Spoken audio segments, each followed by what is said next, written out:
कि जिसके घर में भगवान गणेश की नृत्य की मूर्ति लगी रहती है, उस घर में जितने भी परिवार के लोग रहते हैं वो कहीं ना कहीं 24 घंटे काम में लगे रहते हैं, पर उनको शांति रत्ती भर की नहीं मिलती है। यहां तक का व्याख्यान शिव महापुराण करती है महाराज। लोगों को शौक चला, गणेश जी ढोल बजा रहे हैं, वो मूर्ति का फोटो घर में लगा दिया, घर में मूर्ति का फोटो लगा दिया कि गणेश जी ढोल बजा रहे हैं, गणेश जी नाच रहे हैं, वो मूर्ति का फोटो तुरंत घर में लगा दिया। वेद व्यास जी ने कुमार खंड के अंदर वर्णन करा,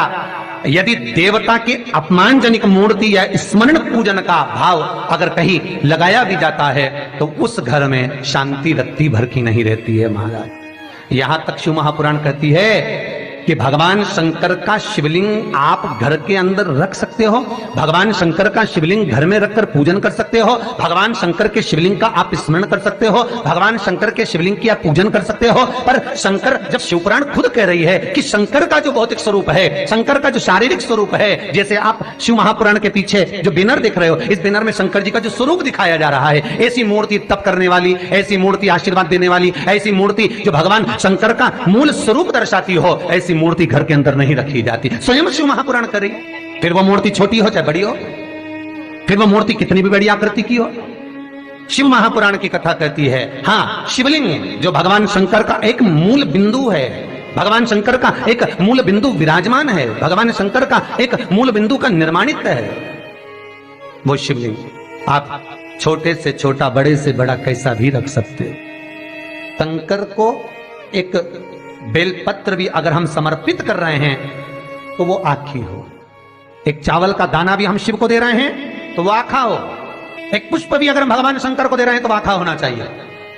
श्रीफल भी दे रहे हैं तो आखा होना चाहिए। इसलिए शंकर जी के मंदिर में नारियल नहीं फूटता, आखा। समर्पण भी हो तो पूर्ण हो, आखा, आधा नहीं।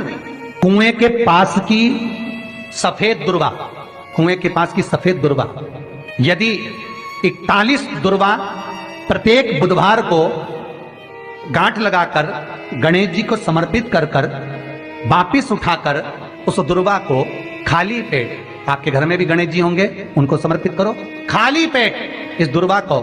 केवल चबा चबा कर खा लो और आधे घंटे बाद पानी को पी लो। बुधवार की बुधवार 5 बुधवार करना, गणेश जी को चढ़ाना, सफेद दुर्वा को गणेश जी को समर्पित कर कर चबा चबा कर खाना। उदर की प्रॉब्लम,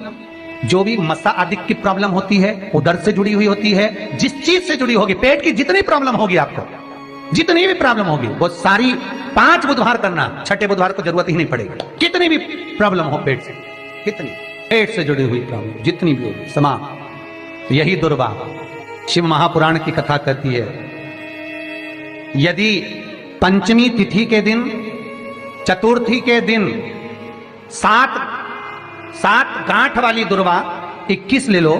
और चतुर्थी के दिन गणेश जी को समर्पित कर दो। पंचमी तिथि को उस दुर्वा को उठाकर दूध में डाल दो और उस दुर्वा को दूध में डालकर उस दूध में उस दुर्वा को मल लो, और जिसके सफेद चमड़ी पड़ गई हो, चर्म रोग हो गया हो, उस दूध को उस दुर्वा के साथ, दूध नहीं भी हो तो पंचमी के दिन दुर्वा का लेपन शरीर पर कर लें। आधे घंटे तक करने पर पंचमी को प्रदोष काल में स्नान कर लें। महाराज आपको चर्म रोग में आराम लग जाएगा, सफेद चमड़ी अपने असली रंग में आना प्रारंभ हो जाएगी।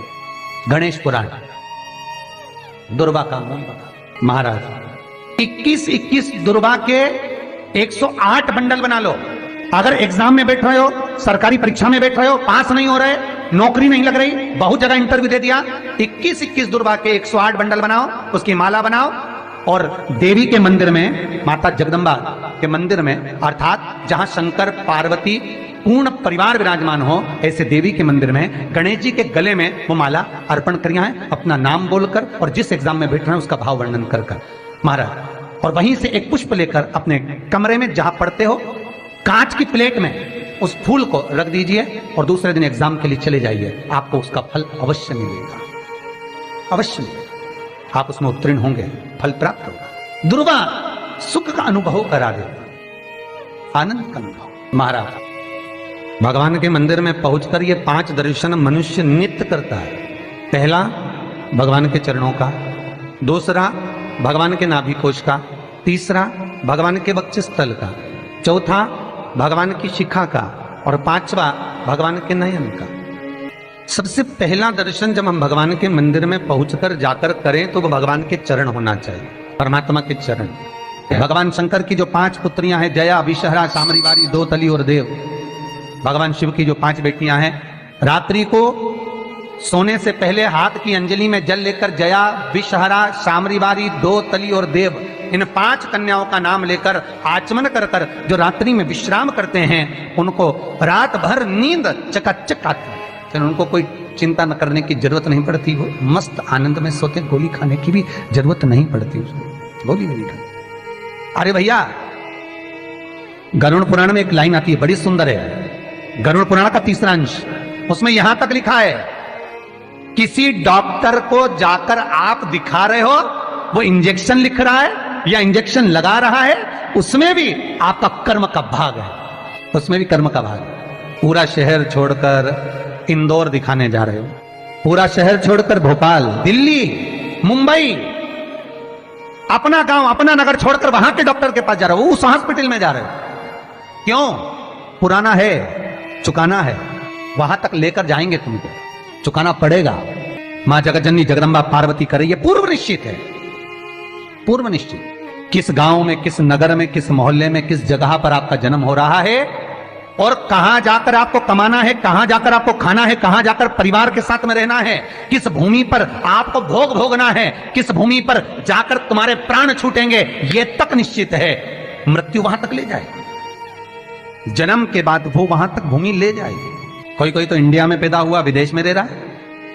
भारत की भूमि पर रहने के बाद में विदेश में रह रहे हो, विदेश में कमा रहे हो, विदेश में खा रहे हो, वहां रह रहे हो, और कई विदेशी आकर यहां रह रहे हैं। क्यों? क्योंकि वहां का लिखा है अन्नदाना पानी, निश्चित है वहां मिलेगा। ये परिवार जो मिला है, ये कुटुंब जो मिला है, ये कबीला जो मिला है, ये माता पिता जो मिले हैं, ये भाई बंधु जो मिले हैं, ये सखा जो मिले हैं, ये पूर्व के निश्चित हैं। किसी का भोग कर कर तुम आ गए हो, वो तुमको मिल गया, उसको चुकाना है, किसी का कुछ ले लिया, उसको चुकाना है, ये कर्म के अनुसार चुकाने के लिए हमें